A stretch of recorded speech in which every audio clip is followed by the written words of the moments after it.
आशंका मनीष भितर थिबा नास्तिवाचक भावना ही आशंकार जन्मदाता।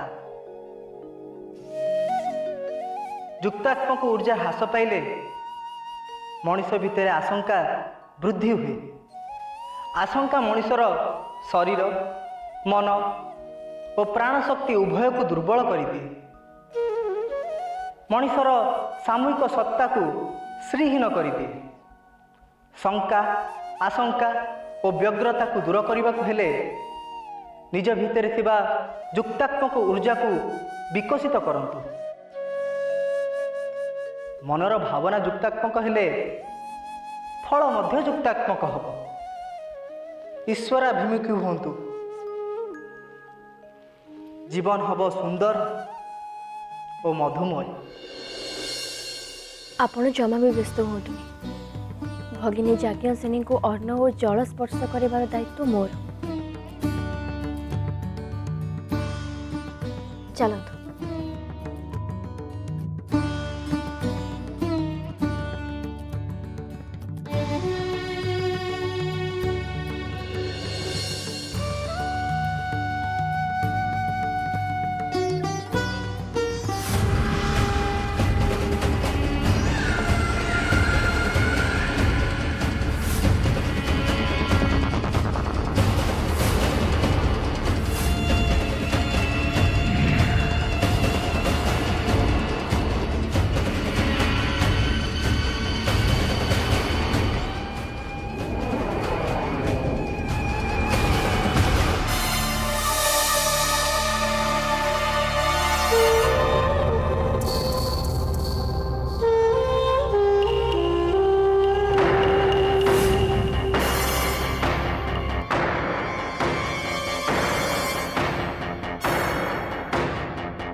पांचाली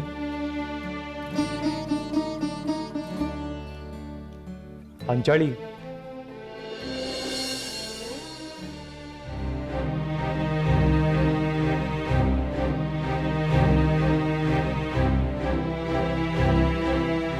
नहीं अग्रजा आपण एते कष्ट करंतुनी।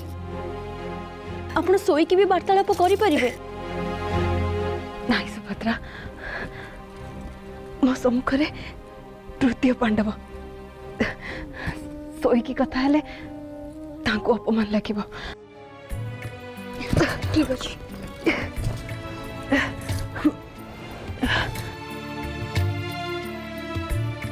तमे चाहूथिलो ना पांचाली सुभद्रा सह आलाप करने से मु तांको नहीं आसी। तुमर जहाँ कहबार अच्छी तमे तांको कहि पार। कहंतु अग्रजा।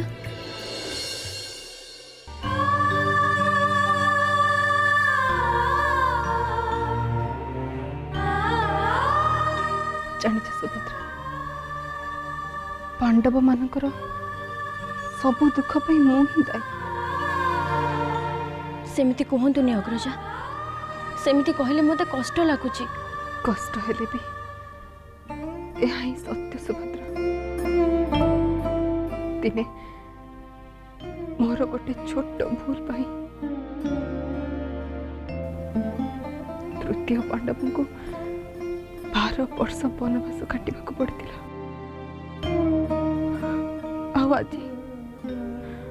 आज पुणी थरे मो पाई मो पिता करथिबा प्रतिज्ञा को पालन करबा पाई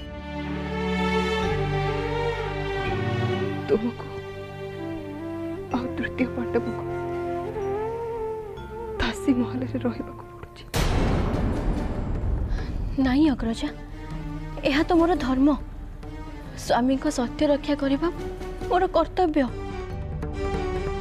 सुभद्रा, तुम्हें जहाँ को तुम स्वामी बोली कौच से और भी स्वामी। मोर गोटे छोट अनुरोध रखिब। कहतु अग्रजा। तमें तृतीय पांडव दासी महल छाड़ी राजमहल को आसी जाओ।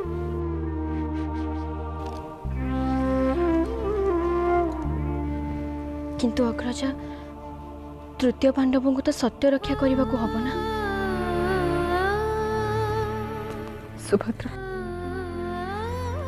तृतीय पांडव दासी महल रे रहिबे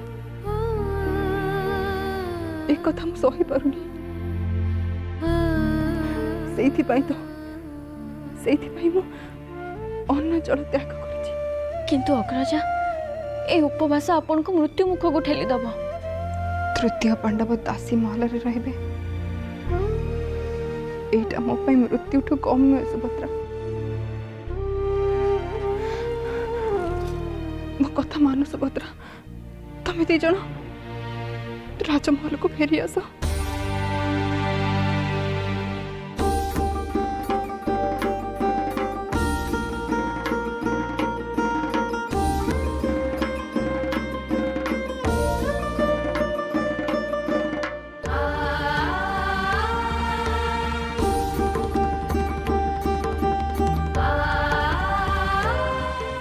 से कथा परे अग्रजा, प्रथमे जलपान करंतु।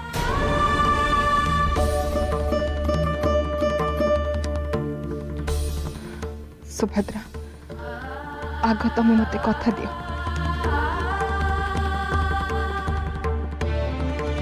तमे तृतीय पांडव दासी महल छाड़ी राजमहल को आसी जीव। जीवन रे सत्य थरे करा जाए अग्रजा। आ मु भाबुची मु आ तृतीय पांडव जदि दासीशाला छाड़ी एठिकी चली आसब ताले से सत्य भ्रष्ट हो। मो स्वामी प्रति थिबा मोर अगाध भक्ति और भल पाइबार असम्मान हो।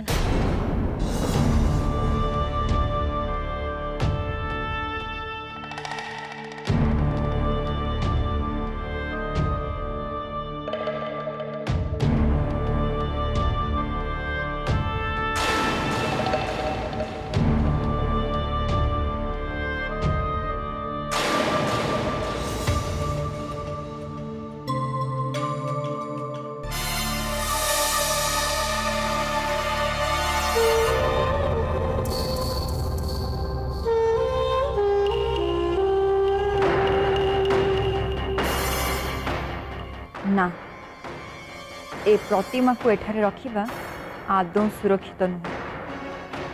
मते याकू एमिति गोपन जगह लुचि रखा पड़िबा जहाँ को खोजिबा सुभद्रा द्वारा असंभव हो पड़िबा।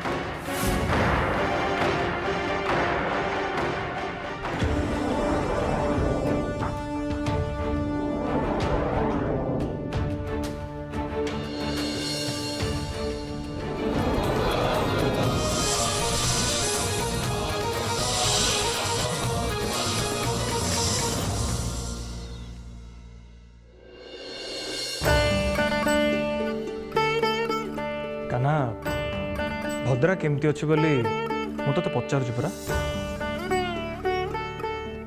बेस कुशल अच्छी भ्राता।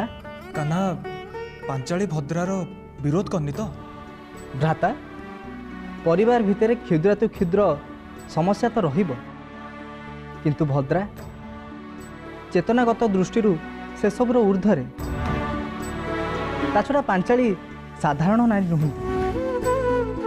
अतएव भद्रा पाई चिंता करिवार किसी कारण नहीं ताले। ନାହିଁ ଭ୍ରାତା।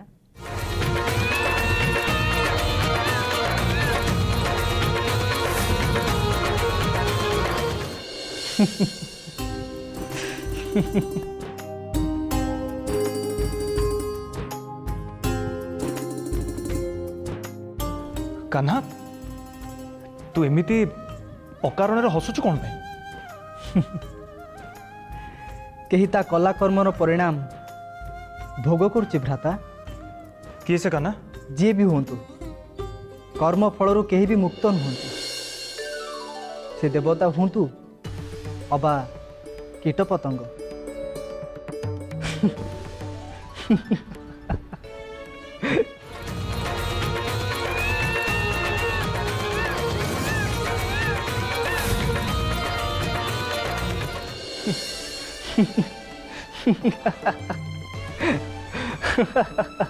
କାହ୍ନା ତୁ ଆଉ ଟିକେ ଆଗରୁ କର୍ମଫଳ କଥା କହୁଥିଲୁ, ପୁଣି ଏମିତି ହସୁଛୁ କ'ଣ ପାଇଁ?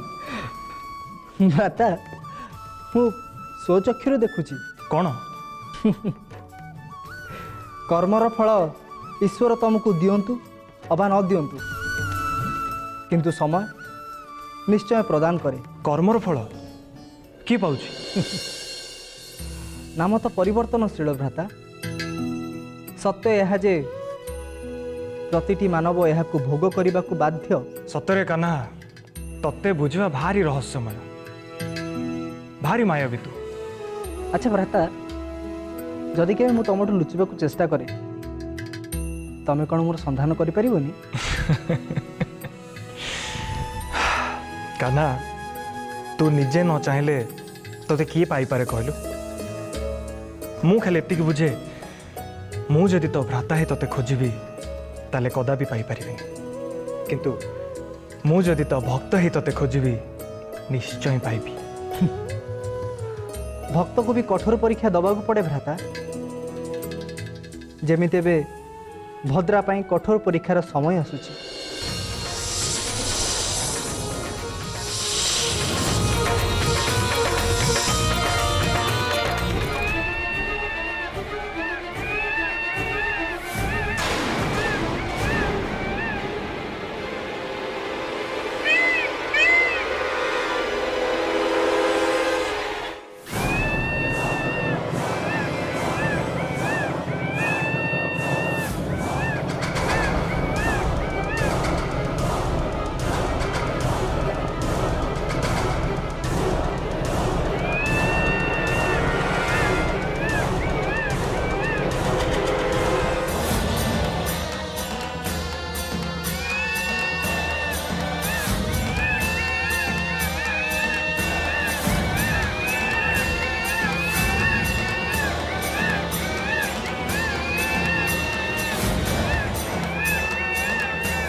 ଭଦ୍ରା, ତମେ ଚାହିଁଥିଲେ ଦ୍ରୌପଦୀ ଅନ୍ୟ ଜଳ ସ୍ପର୍ଶ କରିପାରିଥାନ୍ତେ,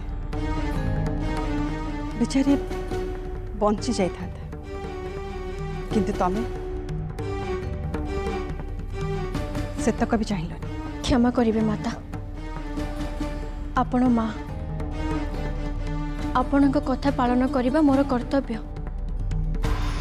ଠିକ୍ ସେମିତି ଅଗ୍ରଜା ଦ୍ରୌପଦୀ ମଧ୍ୟ ମୋର ଭଗିନୀ, ଆଉ ତାଙ୍କ କଥାକୁ ପାଳନ କରିବା ମୋର ଧର୍ମ। କିନ୍ତୁ ମାତା, ମୁଁ ଏବେ ଯେଉଁ ପଥରେ ଠିଆ ହେଇଛି ସେଠି ମୁଁ ନିଷ୍ପତ୍ତି ନେବା ପାଇଁ ଅସହାୟ। ନିଷ୍ପତ୍ତି ତାକୁ କୁହନ୍ତି ଯେଉଁଥିରେ କାହାର କଲ୍ୟାଣ ହୁଏ। ମୁଁ ତ ତାହା ହିଁ କରୁଛି ରାଜମାତା। ଯଦି ଅଗ୍ରଜାଙ୍କ କଥା ଅନୁସାରେ ମୁଁ ଦାସୀ ମହଲ ଛାଡ଼ି ରାଜମହଲକୁ ଚାଲି ଆସେ, ତାହେଲେ ମୋ ସ୍ୱାମୀଙ୍କର କଲ୍ୟାଣ ହବନି, ବରଂ ମୋ ସ୍ୱାମୀଙ୍କର ସତ୍ୟ ଭ୍ରଷ୍ଟ ହବ। ପତିକୁ ଯିଏ ପତନରୁ ଉଦ୍ଧାର କରେ ସିଏ ପ୍ରକୃତ ପତ୍ନୀ ରାଜମାତା। ଜଣେ ପରିପୂର୍ଣ୍ଣ ନାରୀର ଲକ୍ଷଣ ସେ ଉତ୍ତମ ଝିଅ, ଉତ୍ତମ ପତ୍ନୀ ଓ ସର୍ବୋତ୍ତମ ମାଟିଏ ହୁଏ। ମୁଁ ଜାଣେ ନା ଦ୍ୱାରିକାରେ ମୁଁ କେମିତି ଝିଅ ଥିଲି, ए कथा केवल मो भ्राता गोविंद भ्राता बलराम और मो पितामाता ही कहि पारिबे। किंतु माता एठी मु जणे उत्तम पत्नी हवा पई चेष्टा करूची। दयाकरी मते मो धर्मरु वंचित करंतुनी, मते मो धर्म पालन करिवार सुजोग दियंतु। माता ना द्रौपदी ना सुभद्रा केही भी किछि भूल कहूना। प्रकृत कथा हेउछि तो समय। ए समय आज आम मान असहाय कर देछि। गोटे पटे द्रौपदी अर्जुनंकर दासी महलर प्रत्यावर्तनर जिद्रे अन्न जल किछि भी स्पर्श करूना। अन्यपटे सुभद्रा अर्जुनंक सत्य रक्षा करने को जाई दासी महलर दिन काटिबार जिद्रे अटल। वर्तमान समय रे ए दुही को आदेश किंबा उपदेश दे बुझेवा उचित नुह माता। ताहले ए समस्यार समाधान पथ कौन? मत लगुच एसबू समस्यार समाधान केवल राजा द्रुपद। मुझे कहवाई चाहूँगी जे जदि राजा द्रुपद स्वयं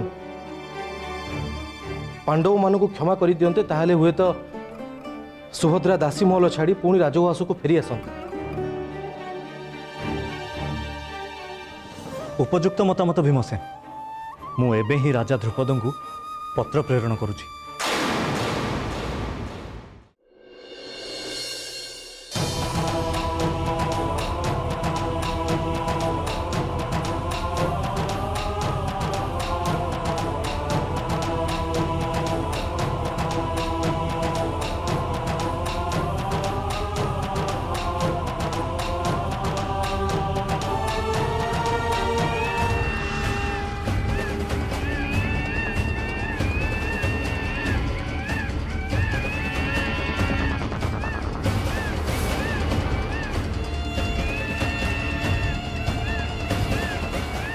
ए मयूर पक्षी मैंने मो पछे पछे कौन पे आसुचंती?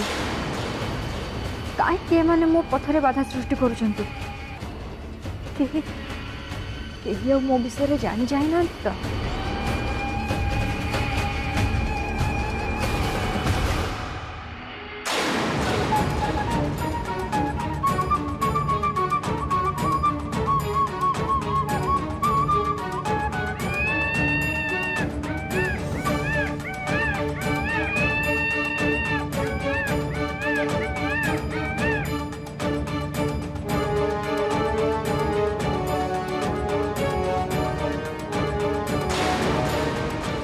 किछि समय पर मु हस्तिनापुर रे पहुंची जीवी। मो लक्ष्य स्थल आ बेसी बाट नुहे। मते यथा शीघ्र राजबाटी रे पहुंचबा को पड़िबो।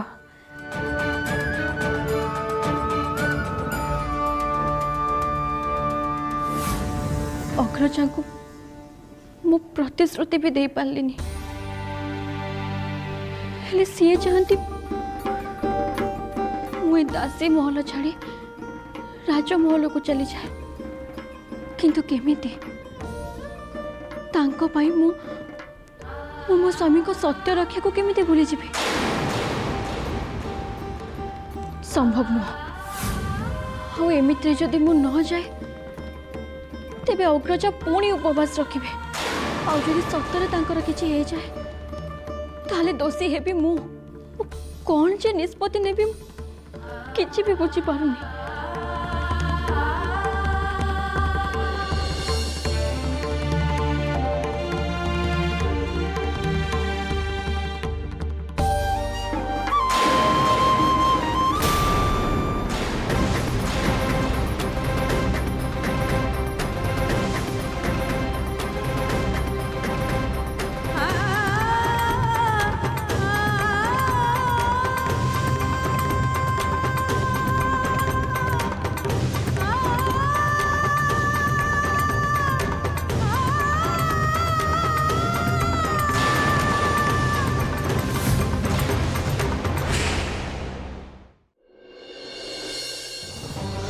रुह, तमे मो चतुर्भुज नारायण मूर्ति देखिछ?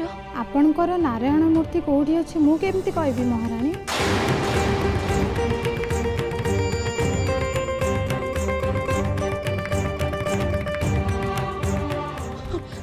रुह, କୁହ ତମେ ମୋ ଚତୁର୍ଭୁଜ ନାରାୟଣ ମୂର୍ତ୍ତି ଦେଖିଛ?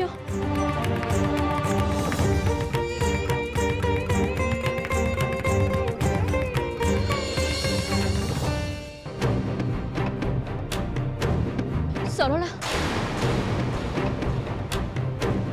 ସରଳା କୁହନ୍ତୁ ମହାରାଣୀ, ତମେ ମୋ ଚତୁର୍ଭୁଜ ନାରାୟଣଙ୍କ ପ୍ରତିମା ଦେଖିଛ? ଆପଣଙ୍କ ପ୍ରତିମା ମୁଁ କେମିତି ଦେଖିବି ମହାରାଣୀ?